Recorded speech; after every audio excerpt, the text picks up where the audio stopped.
Everyone, my name is Ramashray Rai. Welcome at MMC. तो guys, आज के इस लेक्चर में मैं विलियम शेक्सपियर का स्वॉन सॉन्ग, जिसे आप कहते हैं द टेम्पेस्ट, की स्टोरी आपको बताऊंगा।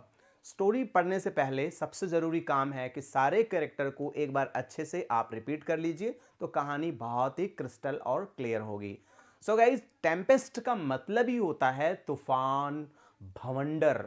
इसका मतलब ये है कि किसी किसी के लाइफ में, कहते हैं ना, मेरी ज़िंदगी में बहुत बड़ा तूफान आ गया। तो अगर आप इस प्ले को ध्यान से पढ़ेंगे तो इसमें देखेंगे कि जो इस प्ले का जो एक तरह से कह लीजिए जो लीडिंग रोल है, प्रॉस्पेरो, उसकी लाइफ में भी भवंडर आ गया, तूफान आ गया। तो अगर आप किसी की लाइफ में भवंडर और तूफान पैदा करेंगे तो आपके भी लाइफ में भवंडर और तूफान तो जरूर ही आएगा। ठीक है, तो आप देख लीजिए story of the play Tempest. Tempest का मतलब ही क्या होता है? तूफान होता है। और तूफान का मतलब ही होता है, आप जानते ही हैं, कि बहुत सारी परेशानियां और दिक्कतें आना। तो ये जो प्ले है वो फॉरगिवनेस एंड फ्रीडम पर बेस्ड है ना। किसी कोई अगर गलती करता है, कोई आपको नुकसान पहुंचाता है और आपने भी उसको नुकसान पहुंचा दिया, तो आप में और उसमें कोई फर्क नहीं है।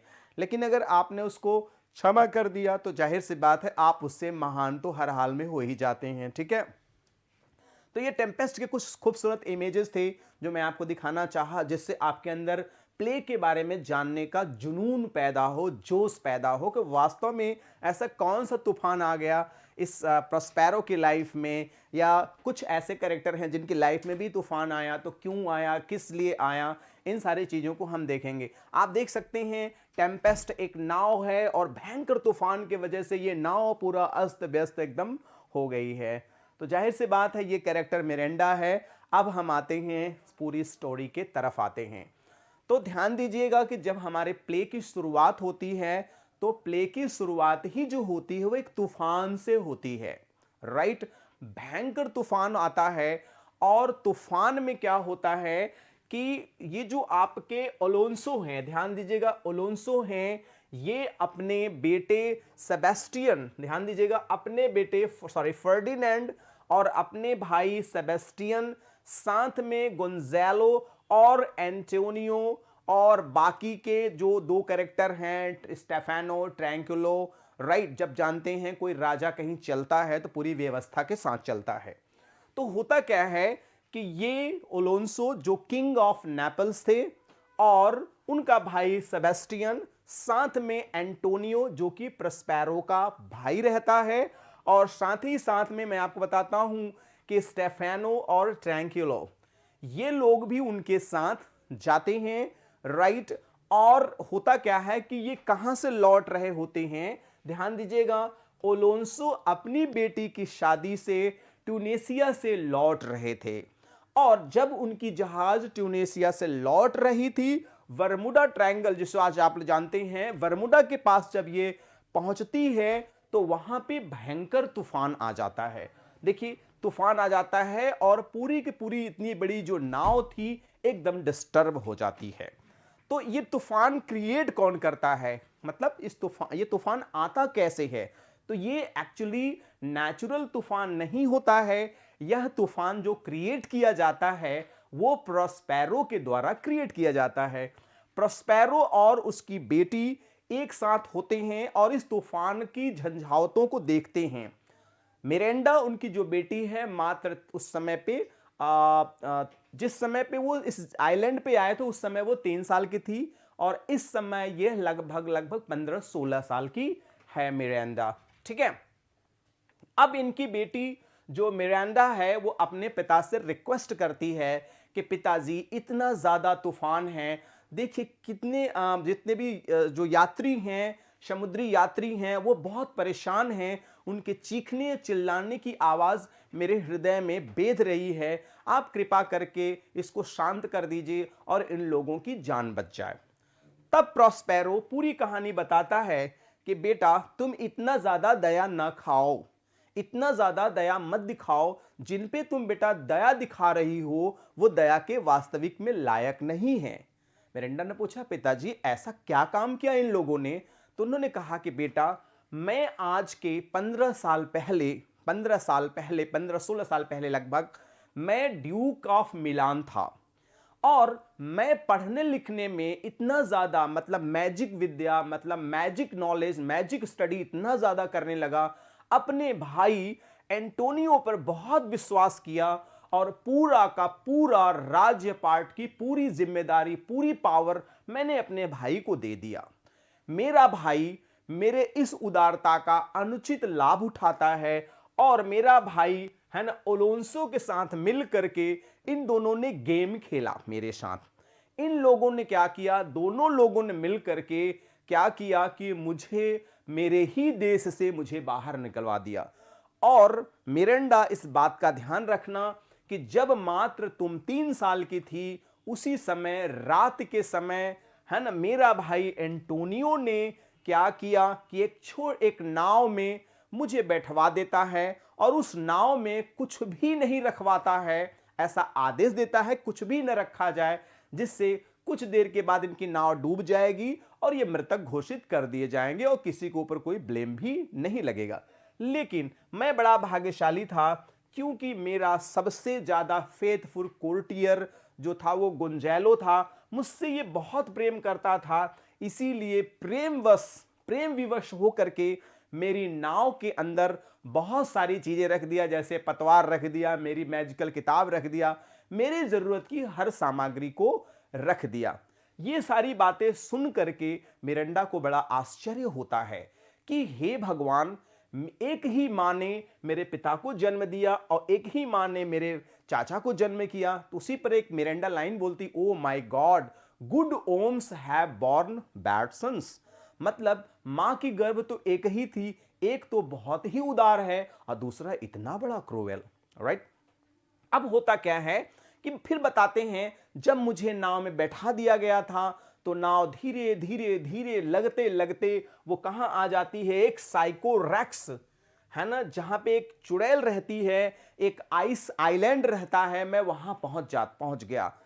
जब मैं उस समय नाव में बैठा था तो बेटा तुम्हारी छूट तुम्हारी मुस्कुराहट, तुम 3 साल की मात्र थी, तुम्हें क्या पता कि मैं तो परेशानी में हूं, लेकिन समय समय पे तुम्हारी मुस्कान मुझे प्रेरणा देती थी, मुझे एनर्जी देती थी, मुझे ताकत देती थी और उसी ताकत के दम पर मैं धीरे धीरे नाव को खेते खेते मैं इस आइलैंड पे आ गया।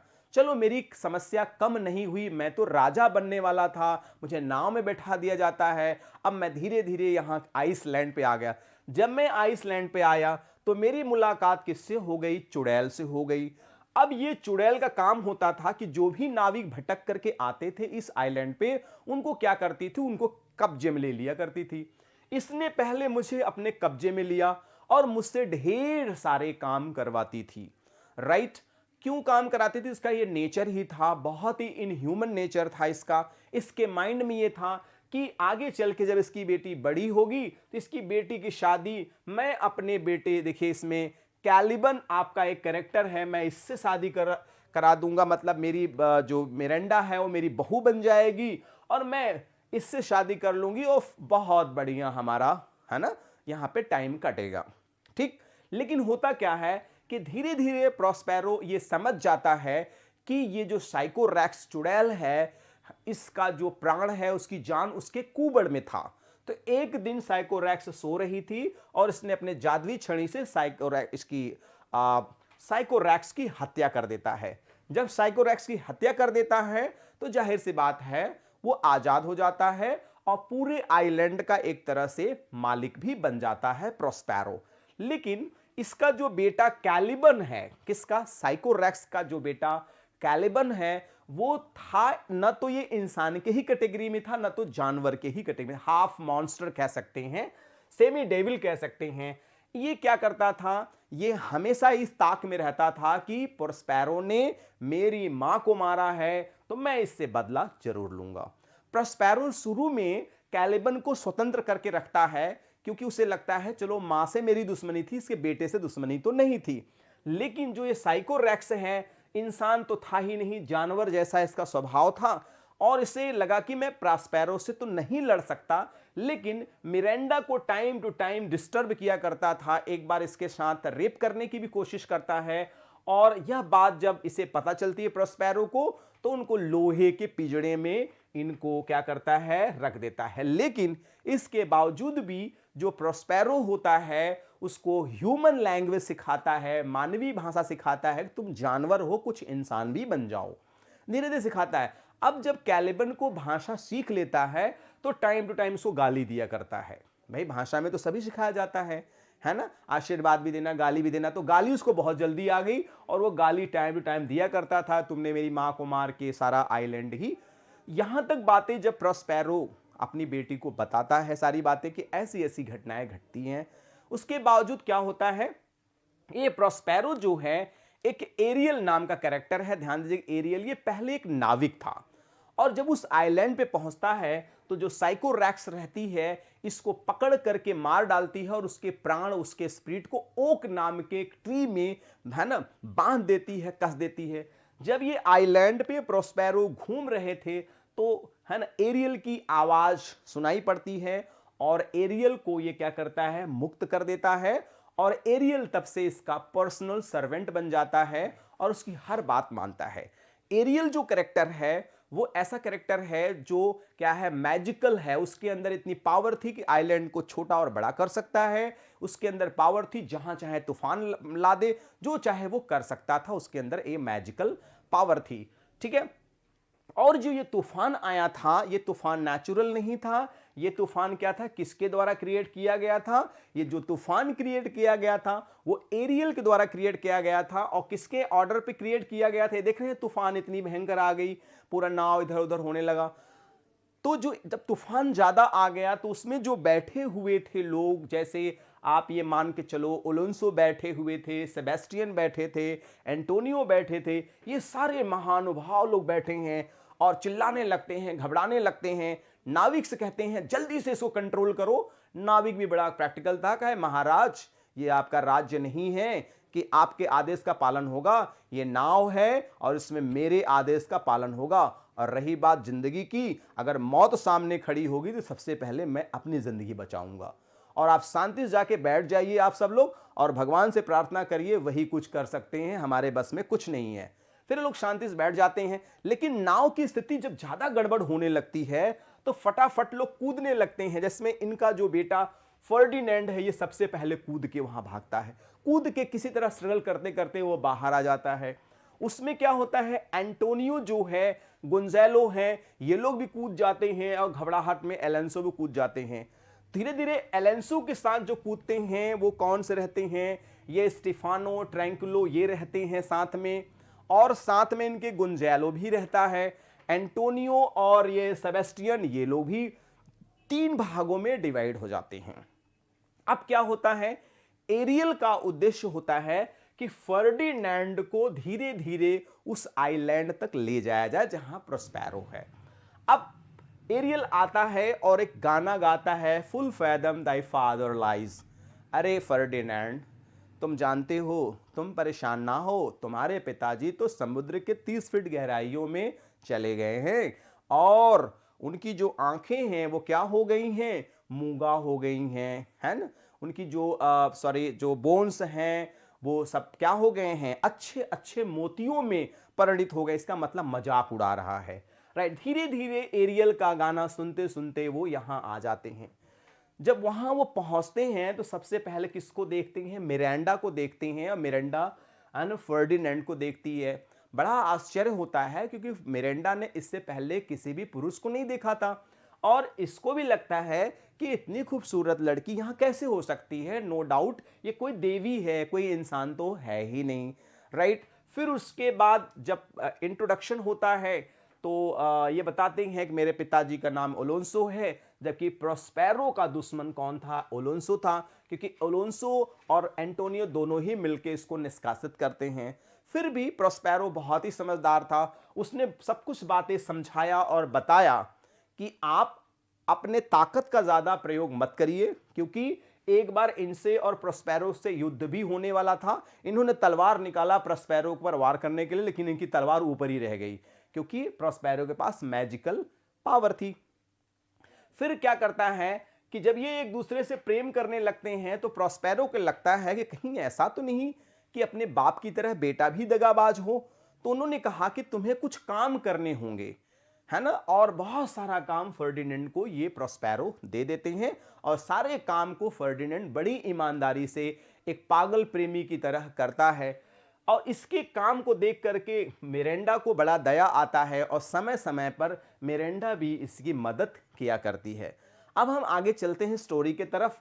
अब सभी लोग जहाज से कूद चुके हैं और जिसमें आपका ओलोंसो जो है उसे लगा कि मेरा बेटा तो डूब के मर गया।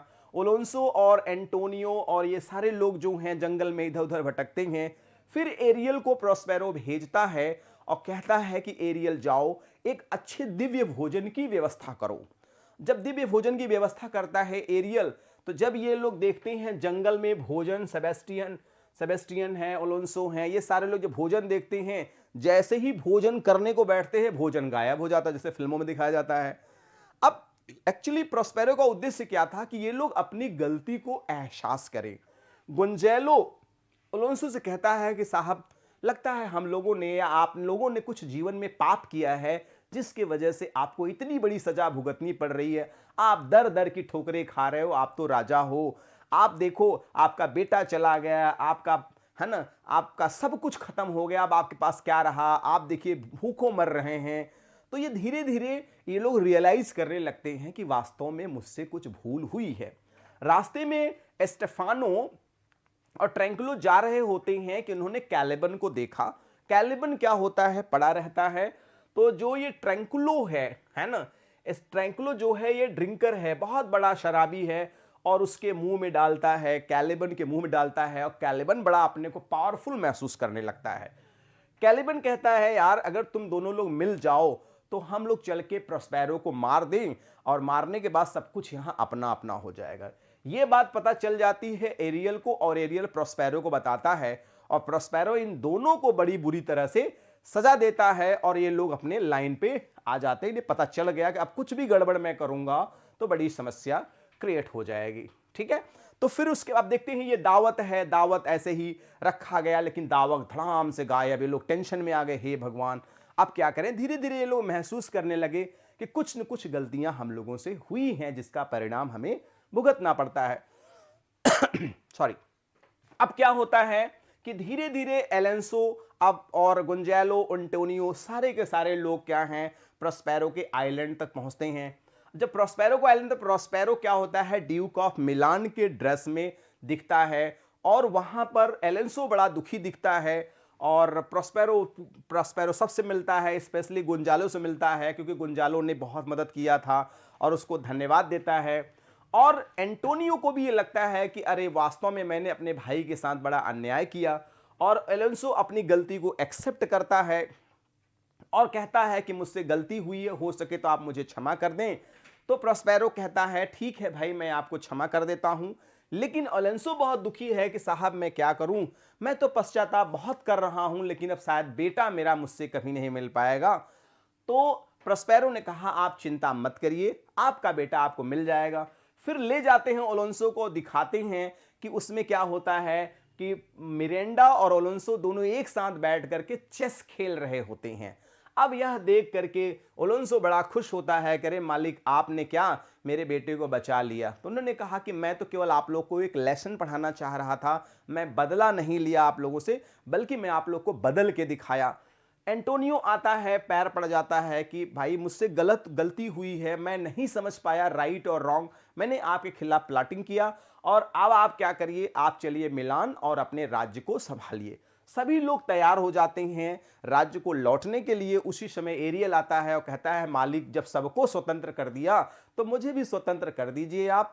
और उसके बाद एरियल स्वतंत्र हो जाता है और सभी लोग आ जाते हैं मिलान और वहां पे, है ना, एंजॉय करने लगते हैं, राजा बन जाते हैं। तो गाइज मैंने अपने तरफ से पूरी कोशिश किया कि आपको कहानी समझ में आ जाए, आपको सारी चीजें अच्छे से समझ में आ जाए। I made an effort guide. तो वास्तव में कुछ अच्छा लगता है तो प्लीज लाइक द वीडियो, नहीं अच्छा लगता है you can dislike the videos. अगर आप नए हैं, if you are new please subscribe the channel and press the bell icon so you'll be notified with our latest videos. One more request, do not forget to send the link to your near dear and sweetheart one. And finally, please give me your feedback, and according to your feedback I'll be working. So thanks for joining with me. Good day all and take care all. Thank you very much.